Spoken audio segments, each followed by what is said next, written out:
नमस्कार दोस्तों, एक बार फिर से स्वागत है आपका हमारे अपने YouTube चैनल पर।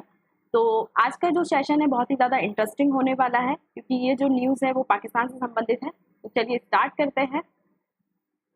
तो पाकिस्तान के जो पूर्व प्रधानमंत्री हैं नवाज शरीफ, इनके द्वारा एक बयान जारी किया गया है कि एक पार्टी की बैठक हुई थी जिसमें इन्होंने एक बयान दिया और बयान में इन्होंने कहा कि अटल बिहारी वाजपेयी द्वारा जो हमारे हमारे यहाँ पे लाया गया समझौता था, जो शांति के लिए लाया गया था, दोनों देशों के मध्य एक शांति संबंध स्थापित कर सकता था, उसको तोड़ना हमारी ही गलती थी और कारगिल युद्ध भी समझौता तोड़ने पर जो कारगिल युद्ध हुआ था वो भी पाकिस्तान की गलती की वजह से हुआ था। ये इन्होंने स्वीकार कर लिया है। ठीक है, तो बयान दिया है कि 28 मई 1998 को पाकिस्तान के 5 परमाणु परीक्षण किए थे। इसके बाद वाजपेयी जी हमारे यहाँ आए थे एक समझौता लेकर, शांति समझौता लेकर, लेकिन हमने उस समझौते का उल्लंघन किया, ये हमारी ही गलती थी। ये शब्द उनके द्वारा एक बैठक में कहे गए हैं। ठीक है, तो पूरा घटनाक्रम कुछ ऐसा है कि जो लाहौर समझौता हुआ था, है ना, पहले जान लेते हैं। इसमें दो चीजें इंपॉर्टेंट है, एक लाहौर समझौता और एक कारगिल युद्ध। दो चीजें इनके बयान में शामिल की गई, तो ये इम्पोर्टेंट है ना। तो लाहौर समझौता क्या है ये जान लेते हैं ना। 1998 में दोनों ही देशों ने अपने अपने परमाणु परीक्षण किए। परमाणु परीक्षण के बाद क्या हुआ कि इन पे बहुत सारे सैंक्शंस लगाए गए दोनों ही देशों पर, भारत पर भी, पाकिस्तान पर आर्थिक प्रतिबंध लगाए गए, है ना, बहुत सारे प्रतिबंध लगाए गए अन्य जो अंतर्राष्ट्रीय संस्थाएं होती है उनके द्वारा।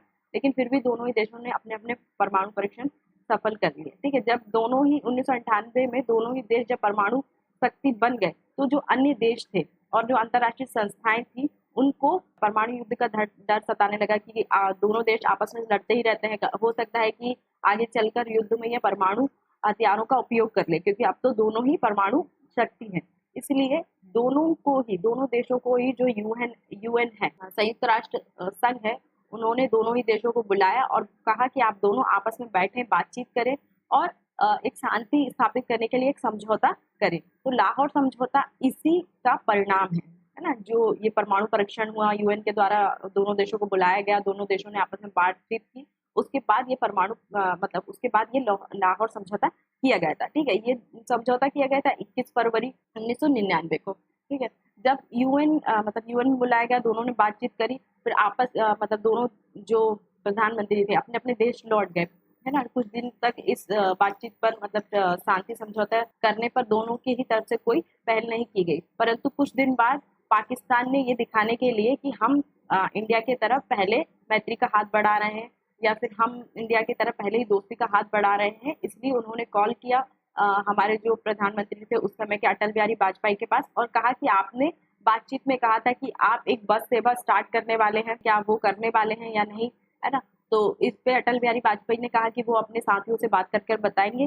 ठीक है, तो फिर बाद में जब बस सेवा स्टार्ट की गई तो उसमें वाजपेयी जी को भी पाकिस्तान की तरफ से निमंत्रण दिया गया है कि आप भी पाकिस्तान में आए और समझौते में हम कुछ बात करेंगे। तो जो हमारे प्रधानमंत्री हैं अटल बिहारी वाजपेयी उस समय के, उसके उद्घाटन में उसी बस में बैठकर, है ना, वे पाकिस्तान गए और उनके साथ कुछ अन्य हस्तियां जैसे कि देवानंद, सतीश गुजराल, जावेद अख्तर, कुलदीप नायर, कपिल देव ऐसे और शत्रुघ्न सिन्हा ऐसे बड़ी बड़ी हस्तियां भी उस बस में बैठकर पाकिस्तान गई। वहां पर एक शिखर सम्मेलन हुआ, है ना, जिसमें दोनों देशों ने एक समझौते पर हस्ताक्षर किया जिसे हम लाहौर समझौते के नाम से जानते हैं। ठीक है, परंतु उसके कुछ ही दिन बाद पाकिस्तान ने हम पर हमला कर दिया था। मतलब ये समझौता, जैसे कि मैंने बताया, 21 फरवरी 1999 को लाहौर समझौता किया गया, लेकिन उसके 2 महीने ही बाद मई 1999 में पाकिस्तान के द्वारा हमारे जो क्षेत्र है कारगिल क्षेत्र पर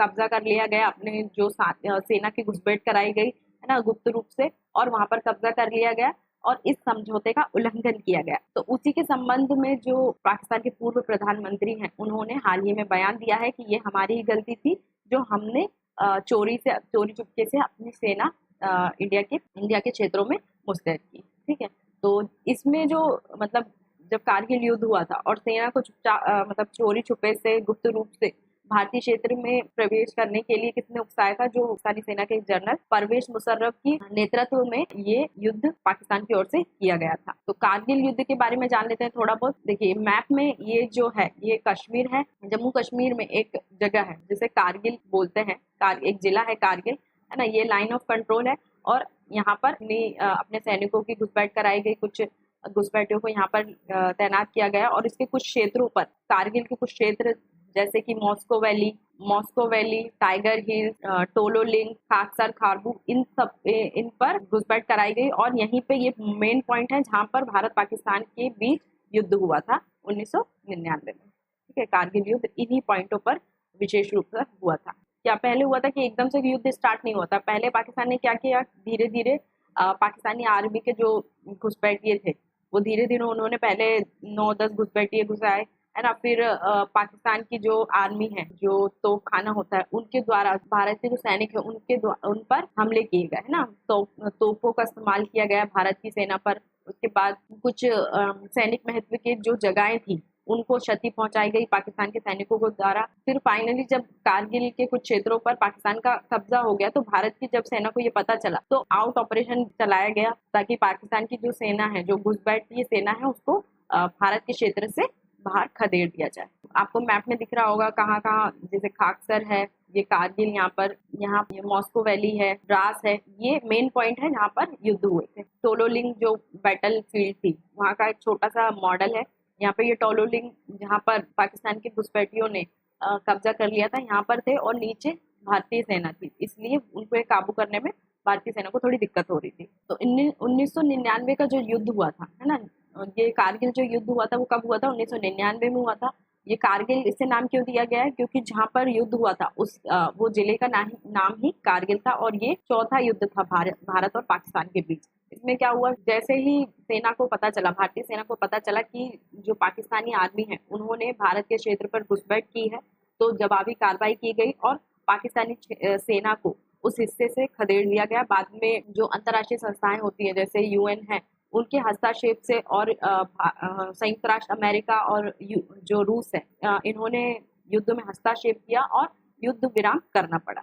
और दोनों ही देश पर युद्ध को खत्म करने के लिए सारे दबाव बनाए गए ताकि युद्ध जल्द से जल्द समाप्त हो जाए और शांति दोनों ही राष्ट्रों के बीच स्थापित हो सके। ठीक है, तो लाहौर समझौते के कुछ इंपॉर्टेंट बिंदु हैं, उन पर बात कर लेते हैं। लाहौर समझौते के तहत दोनों देशों ने ये बात की कि जो परमाणु हथियार हैं उनका विकास और उनके उपयोग के संबंध में दोनों ही देश आपसी सहमति बनाएंगे कि कब इनका उपयोग किया जाना चाहिए और क्यों नहीं किया जाना चाहिए, उनका विकास पे भी नियंत्रण किया जाना चाहिए एशिया में। इस समझौते पर इसका पहला पॉइंट तो ये है कि जो परमाणु हथियार हैं उनके विकास और उनके उपयोग पर नियंत्रण करना, और जो भी दोनों देशों के बीच जो भी मुद्दे हैं, है ना, चाहे वो कश्मीर मुद्दा हो, चाहे कोई और मुद्दा हो, बॉर्डर से संबंधित मुद्दा हो, उनको सुलझाने के लिए दोनों आपस में वार्ता करेंगे, बातचीत से, शांति से जो भी मुद्दे होंगे, जो भी समस्याएं उनका समाधान निकालेंगे। तीसरी बात की जो भी नागरिक हैं, ना, जो भी नागरिक कैदी हैं या फिर लापता कैदी हैं, उनसे संबंधित जांच करने के लिए एक मंत्री स्तरीय समिति का निर्माण करेंगे जिसमें 2 सदस्य होंगे। ठीक है, ताकि अगर किसी भी व्यक्ति को, अगर उसका कोई अपराध नहीं है, जैसे कि जो नागरिकों को बंदी बना लिया जाता है, जैसे चाहे भारत के नागरिक हों, अगर वो गलती से पाकिस्तान में चले जाते हैं और उनका कोई अपराध नहीं है तो उनको बंदी बना लिया जाता है ना। ऐसे लोगों की जांच करने के लिए एक समिति के निर्माण की बात कही गई थी इस समझौते में। ठीक है, लाहौर समझौते से पहले भी एक समझौता हो चुका है हथियारों से संबंधित, जिसे हम NNA संधि के नाम से जानते हैं। तो ये तो था लाहौर समझौता। इसका उल्लंघन जो पाकिस्तान के द्वारा किया गया था उसकी गलती आज मानी गई। अब ऐसा क्यों किया गया पाकिस्तान के द्वारा, कि पाकिस्तान की अभी जो हालत है, ना वहाँ पर राजनीतिक स्थिरता है और ना ही इकोनॉमिकल स्टेबिलिटी है, ना ही आर्थिक स्थिरता है, महंगाई बहुत बढ़ रही है और सरकारें भी, उनका भी तख्ता पलट होता जाता है, मतलब सरकार भी स्थिर नहीं है, सेना के द्वारा कभी भी तख्ता पलट कर दिया जाता है और इसलिए अब जो पाकिस्तान है उसकी स्थिति उतनी अच्छी नहीं है। और अब शायद उसको ये रियलाइजेशन हो रहा है कि काश हम पहले जो गलतियां नहीं करते तो भारत और पाकिस्तान के जो अभी संबंध इतने खराब हो चुके हैं वो इतने खराब नहीं होते। ठीक है, तो युद्ध तो हो गया, कारगिल युद्ध तो हो गया, लेकिन दोनों देशों के बीच जो संबंध थे बहुत ही ज्यादा बिगड़ गए। तो जो कारगिल युद्ध था वो भारत और पाकिस्तान के बीच हुआ चौथा युद्ध था। तो भारत पाकिस्तान के बीच जो पहला युद्ध हुआ था वो अक्टूबर 1948 में हुआ था। इसमें क्या हुआ, पाकिस्तानी सेना के उकसाने पर कुछ जनजातीय समूह हैं, जिन्हें जनजातीय लड़ाकू भी कहा जाता है, उन्होंने कश्मीर के कुछ हिस्सों पर कब्जा कर लिया। तब कश्मीर के महाराजा ने फिर भारतीय सेना से मदद मांगी, है ना। भारत के द्वारा एक शर्त रखी गई कि कश्मीर के महाराजा अगर पहला जो युद्ध हुआ था भारत पाकिस्तान के बीच वो 1948 में हुआ था, अक्टूबर 1948 में, जिसे 1947 के भारत पाक युद्ध के नाम से भी जाना जाता है। इसमें क्या हुआ था, जो पाकिस्तानी सेना है उनके उकसाने पर कुछ जनजातीय लड़ाकू कश्मीर में प्रवेश करते हैं और कश्मीर के कुछ हिस्सों पर वह कब्जा कर लेते हैं। ठीक है, तो इसकी कश्मीर पर जब वो कब्जा कर लेते हैं तो जो कश्मीर के महाराजा होते हैं भारतीय सेना से मदद मांगते हैं कि आप आइए हमारी सहायता कीजिए और पाकिस्तानी सेना और जनजातीय लड़ाकू को वहां से हटाइए। ठीक है, तो जब लेकिन भारत के द्वारा ये शर्त रखी जाती है कि जब तक आप इंस्ट्रूमेंट ऑफ एक्शन पर हस्ताक्षर नहीं करेंगे तब तक आप वह भारत के द्वारा कोई भी एक्शन नहीं लिया जाएगा। तो जैसे ही मतलब कश्मीर के राजा इंस्ट्रूमेंट ऑफ एक्शन पर हस्ताक्षर करते हैं तो भारतीय सेना पाकिस्तानी सेना का सामना करती है और भारत के द्वारा कश्मीर के 2/3 हिस्से पर कब्जा कर लिया जाता है ना, 2/3 हिस्से पर कब्जा कर लेते हैं और युद्ध में 1/3 हिस्सा पाकिस्तान के पास चला जाता है, जिसे हम गिलगित और बलूचिस्तान के नाम से जाते हैं और जिसे पाकिस्तान ऑक्यूपाई कश्मीर भी कहा जाता है ना, पाकिस्तान अधिकृत कश्मीर के नाम से भी जाना जाता है। ठीक है, ये युद्ध विराम किसके हस्तक्षेप से हुआ था? 22 अप्रैल 1948 में जो संयुक्त राष्ट्र सुरक्षा परिषद थी उसने रेजोल्यूशन ऑफ 47 पारित किया, जिसके कारण 1 जनवरी 1949 में रात को 11:59 पर औपचारिक युद्ध विराम की घोषणा की गई। तो जो सेकेंड युद्ध हुआ दोनों देशों के मध्य वो 1965 का भारत पाक युद्ध था। इस युद्ध को ऑपरेशन जिब्राल्टर के साथ शुरू किया गया था। इसमें क्या हुआ था, जो पाकिस्तान की योजना थी कि वे कश्मीर में सेना भेजकर वहां की शासन व्यवस्था को ठप कर दे और जो सरकार है उसका विद्रोह करे। इसके जवाब में भारत ने भी पाकिस्तान पर हमला किया और बहुत ही ज्यादा जनधन की हानि हुई। फिर बीच में जो सोवियत संघ है, संयुक्त राष्ट्र संघ और रूस दोनों की एंट्री हुई। दोनों ने मिलकर युद्ध विराम के लिए दोनों के द्वारा दबाव बनाने पर युद्ध विराम की घोषणा कर दी गई और 1966 में भारत पाकिस्तान के बीच ताशकंद समझौता हुआ। ठीक है, तो 1965 के युद्ध विराम के लिए उज्बेकिस्तान में है ताशकंद, वहां पर जाकर दोनों देश के प्रधानमंत्रियों ने हस्ताक्षर किए और यह माना जाता है कि युद्ध विराम से पहले भारत की स्थिति इसमें अच्छी थी, मतलब भारत अच्छे से लड़ रहा था और वो जीतने ही वाला था, परंतु जो अंतर्राष्ट्रीय दबाव के कारण इस युद्ध को टालना पड़ा। तो तीसरा जो युद्ध हुआ वो 1971 में भारत पाकिस्तान युद्ध हुआ था। 1971 का भारत पाकिस्तान युद्ध, इसमें क्या हुआ था कि भारतीय सेना ने पाकिस्तान के 94,000 जो सैनिक हैं उनको बंदी बना लिया। ये युद्ध क्यों हुआ था? क्योंकि जो बांग्लादेश है, अभी जो वर्तमान बांग्लादेश है, उसे पहले पूर्वी पाकिस्तान के नाम जाना जाता था ना, वो पाकिस्तान का ही एक हिस्सा था। परंतु जो पश्चिमी पाकिस्तान के लोग वो पूर्वी पाकिस्तान को उनको उनके अधिकार नहीं दे रहे थे, राजनीतिक अधिकार नहीं दे रहे थे और वहाँ के संसाधन वो यूज करते थे, लेकिन वहाँ की जनता को समानता के अधिकार नहीं देते थे। इसलिए वहाँ की जो मुक्ति वाहिनी सेना थी है ना, और भारतीय सेना दोनों ने मिलकर वहां पर एक अभियान चलाया और वहां से पाकिस्तानी सेना को खदेड़ दिया।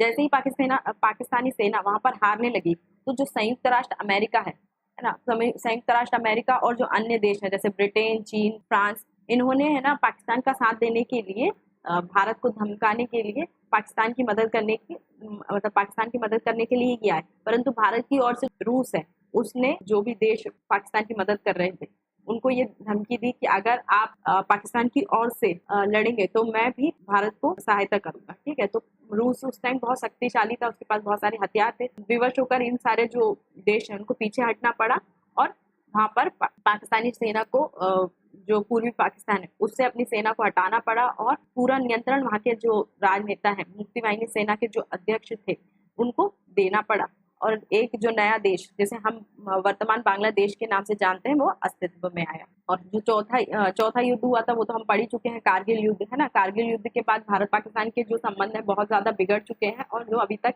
तनावपूर्ण बने हुए हैं। ठीक है, तो ये तो थी पाकिस्तान की बात। तो अभी वर्तमान पाकिस्तान के बारे में कुछ इंपॉर्टेंट फैक्ट जान लेते हैं। यह है पाकिस्तान का मैप। पाकिस्तान की राजधानी क्या है? इस्लामाबाद। और इसके जो अभी वर्तमान प्रधानमंत्री हैं वो शहनवाज शरीफ हैं। ये जो अभी बयान दिया था नवाज शरीफ ने, उनके ही भाई हैं। और पाकिस्तान की जो करेंसी है पाकिस्तानी रुपया।